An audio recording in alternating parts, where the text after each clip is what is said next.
is up, everybody? I'm Jake, for those that don't know me. The point of this video is because I was getting a lot of people asking me about this one video that got me 22,000 follows. They want to know my exact script, how I filmed, everything that I'm doing currently. So I wanted to show you how that happened. I'm going to be showing how every single storytelling strategy comes down to one thing. I'm going to walk you through the exact breakdown slide by slide of how Instagram Reel changed everything for me. How I script my videos, how I film, and how I built every single second of that video to convert strangers into followers. This is going to be also just a leadway into my new community, so get keen. I want to make clear that this reel only had 440,000 views. And now that is a lot of views, don't get me wrong. But for every single Instagram reel that you see online, 10 million, 2 million, 3 million, you want to ask yourself how many follows that they're actually getting. And for a reel that got me 440,000 views, 22,000 follows, that is a conversion where for every 100 person that watch my reel, they will be getting around 7 people following me, which is almost a 5 to 1% conversion. This video took me from 4.7 thousand followers before I posted the reel, but before that, I posted for 286 days. And then after that, 2 weeks later, I was at 32,000 followers. So what it took was allowing my audience to trust me. I'm being personal, I'm focusing on consistency, and I'm implementing a structured funnel inside my Instagram. I want people to know that, yes, this reel did well, but the reason why the conversion was so high is because I stayed consistent. I put in the reps before, and I became personal, authentic, real, and really built a true following online. That is exactly what people are missing these days. Everyone's trying to post really high trending, high capturing, high visual type of stuff, but in reality, all your favorite creators, Minnow Lee, Fonzie, Nick Bear, all these huge creators, they're all personable to themselves. They either do long form content, so you know them on that type of level, or when they introduce their reels, it's not just high, quick audios, how to get abs in 5 minutes. I'm going to show you how I switched my content and how it changed everything for me. I also want to make clear that the script that I followed for this is a video that I have shot from somebody else. It was based off 3 different creators, and it was a script that I followed closely to another script. At the time, I was looking for inspiration, but it's important to note that when you're finding people to script off, yes, you can replicate their videos, as a lot of people have replicated this video, but you need to turn it into your own voice. You can't be replicating exactly what they made, because that's not going to create any level of authenticity. The reason why this video did well for me is because I had 286 posts before being authentic to myself. This reel was also authentic to myself, but yes, I did model it off another creator. So I want to make that very, very clear that this was definitely a model version of another creator. All right, let's jump in. So let's jump into the hook. I want to make clear that I'm a 20-year-old Aussie, took a one-way flight to Bali, but now I might end up homeless. Why did this grab attention instantly? Well, it juxtaposes. It's a one-way flight and it paints the dream, but I might end up homeless. It flips it into danger, and that's a contradicting the brain. It forces the viewer to pause and think, hold up, this guy just said he booked a one-way flight to Bali, but he's saying he's homeless. Instantly engaging. It's also said in a way of the tonality of the voice. So, I'm a 20-year-old Aussie booking a one-way flight to Bali, but now I'm homeless. It's creating a high at the very start and then dropping instantly to a low. That's coupled with the music as well. It creates high-stake vulnerability. You open with failure risk. It's not a flex, but it builds trust immediately. Most creators lead with wins. I kind of take that a step back and lead with like a pain, so people feel you instantly what you're about to talk about. First-person realism is you're not telling a polished story, you're living it. The live tension makes it bingeable. Everyone needs to create a story or a series either about a past experience that they've lived through or something that they're currently living through. That is why this video did really well, because you can feel my emotion inside of it. I also wanted to say the reason why I said my age is because it paints a context. It tells and it positions you as young. It positions you as ambitious, which is prime relatability, especially for the younger audiences. My conversion rate was, I think my current following is anywhere sitting between like 18 to 35, which is super cool. So exact my target audience, exact my ICP. So that's exactly who I wanted to follow. I also got a conversion, I think it was like 23% Australian, 23% US, and then the rest from the UK, which is also really good. All top 3 English-speaking countries. So I want to make it clear that you need to also paint yourself this picture, like who do you want people to follow? Like what type of people are you trying to engage in this video or in the videos that you're trying to post? They need to be your ICP, and if you don't have that clear, I'm going to also explain that in another video. After we've hooked in the viewer, so from, I think it was, let me go back. I can't go back, but from 0 to 4 seconds, we hooked in the viewer. Now it's the stake. This is why this section worked. I'm going to explain it. For the past 7 weeks, I've been in Indonesia, eating chicken, pumping iron, sipping coconuts, and working hard. But I don't have enough income to survive out here. So what I did is I set up the illusion. It then breaks it down. Shows this dream lifestyle. Sipping coconuts, pumping iron, training hard. People are like, damn, this guy's cool. He like relates to me like I do that when I go on holidays. But then I flipped it and I created it straight to the raw truth, because it keeps the viewer locked in. If you align yourself to a pain point, that's what viewers buy into. If you're going out telling yourself that you're rolling Lambos, sipping coconuts and pumping iron, but you're not then having something that people are like, because people like to see you fail. They don't like to see you win. So if you're winning and then you're doing all this, they're like, okay, go away, mate. Like, I don't want to see this. But if you create a pain point for yourself, it then draws back the attention of the viewer to continue to listen. It also builds trust through honesty. You admit you're struggling after you're showing effort. It makes it real, not performative. It triggers empathy. Viewers don't just admire you, they now feel for you. That's where the connection happens. They want to buy into your story. That's why telling stories online is so powerful for when it comes to following retention and building a community, because people are buying into you. It prepares the stakes. It emotionally primes the viewer for what's going on. And when I said the visa expires, the follower goal, all that type of stuff, which I'm about to get into, that's a pain point. And that leads to like preparing a stake of me trying to fail. The purpose. For 13 to 23 seconds, this is what I went through. As you can see on the right side, I should also mention, these are the visuals that I tied it to.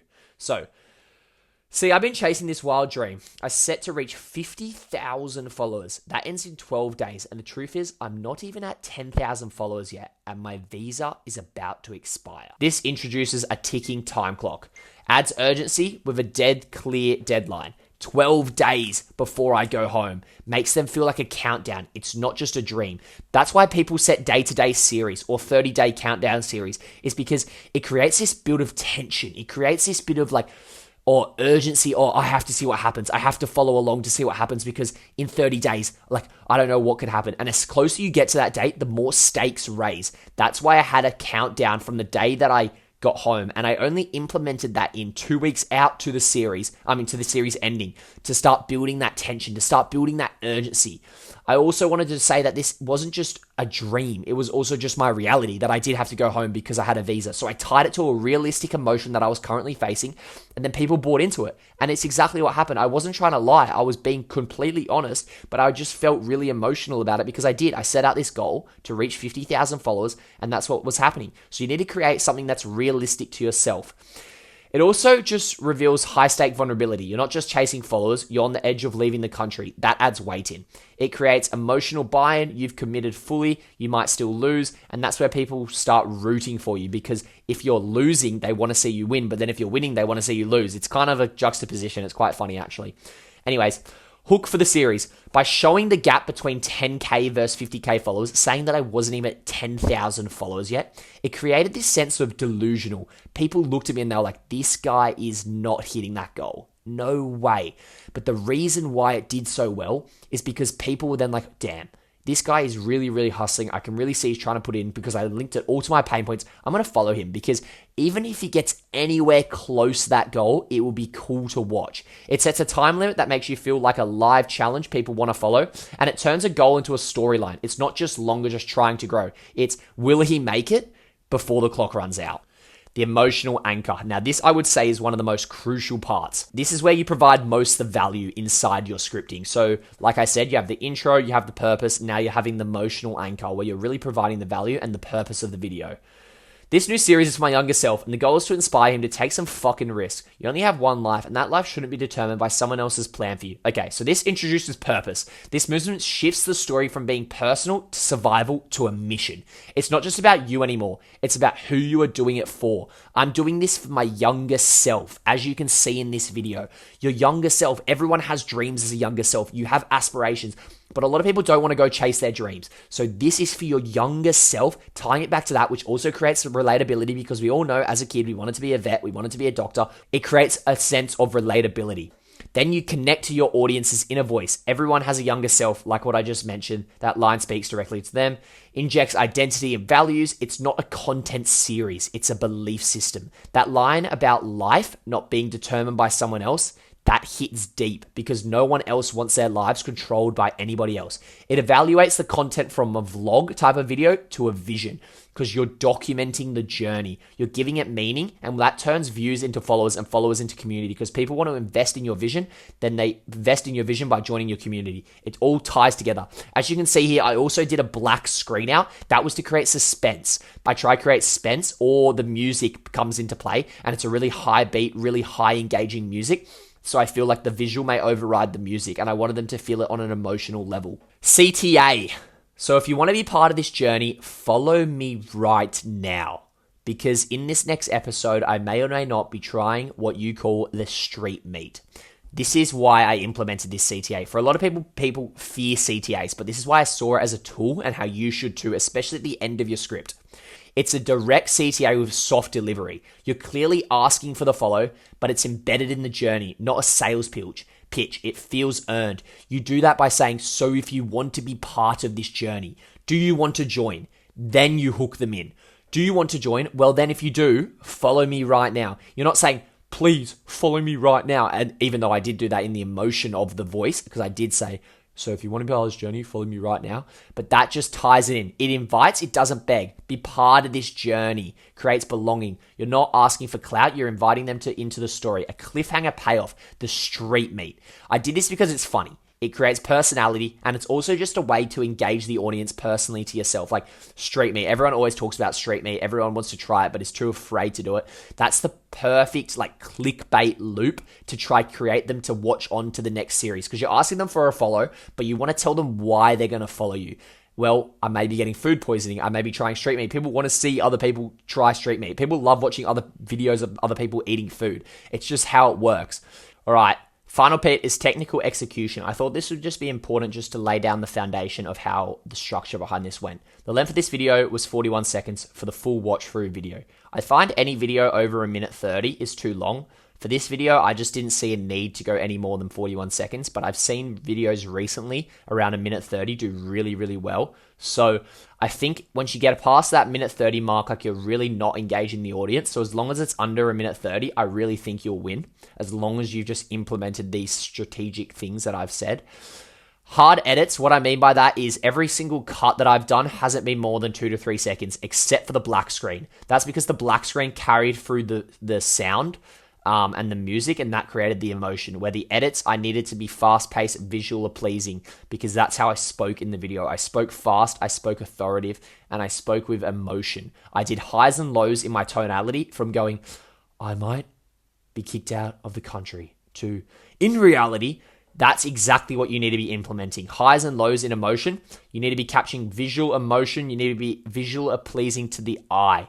People like to listen to the music. They like to listen to your voice, and they like to be coupled with a visual representation linking to the emotion. It's called a hook sandwich. If you don't know what it is, search it up. All right, what I teach. Now, I wanted to bring this all back because in the next month, as you can see, I'm doing a new story series called Stories to Startups. And I'm launching a school low-ticket community from Stories to Startup, a community for creators who want to grow online through real storytelling, not trends. I'm going to show you how you can model other creators to create efficient, effective scripts, content strategy, editing tools, planning, structure, emotion, and it's going to feel like yourself. If you're a creator or you're aspiring creator who wants to start and is looking to grow or is posting for the sake of posting, you have no content strategy and you don't feel like you're personable online, you don't feel like people are buying into you, then this is exactly what you need. This community is going to build exactly that, because that's what I had when I started. I had no one to help me because I was posting for the sake of posting. I was replicating other people's videos, which I still do, but strategically. I want to make that important. It's a strategic strategy. But basically, I was replicating all these other people's videos. I was never impersonating anything that was personal, and I really lacked the structure. And after 286 posts, I confined all my learnings, all my formatting, every single piece of knowledge that I've ever done into this one video for it to take off, and now we're here. So if you're wanting to learn and see what I've recorded over the last 286 days off my methods, I've poured about 100 hours into this school community. It's going to be launching in the next month, so follow the link below, and I'm excited to start working with you. Let's go.